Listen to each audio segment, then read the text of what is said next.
وقد كان من هدي السلف الصالح رحمهم الله تلاوة ورد يومي من كتاب الله، بأن يجعل أحدهم له قدرا يقرأه يوميا ويلزم نفسه عليه، بحيث يختم القرآن كل شهر أو كل 20 يوما أو أقل من ذلك. ومما يدل على ذلك ما ورد في الصحيحين من حديث عبد الله بن عمرو بن العاص رضي الله عنهما أن النبي صلى الله عليه وسلم قال له: اقرأ القرآن في شهر، يعني اختمه في شهر. قال: قلت يا نبي الله إني أطيق أفضل من ذلك. قال: فاقرأه في 7 ولا تزد على ذلك.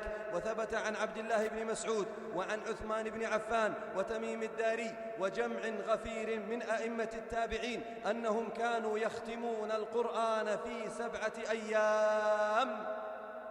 يا رب أعنا كما أعنتهم، يا رب أعنا كما أعنتهم، يا رب أعنا كما أعنتهم، ووفقنا كما وفقتهم، واهدنا كما هديتهم، وعلمنا كما علمتهم، وفهمنا كما فهمتهم. ونعوذ بوجهك العظيم أن تكلنا إلى ضعفنا وإلى أنفسنا طرفة عين، يا معين المستعين.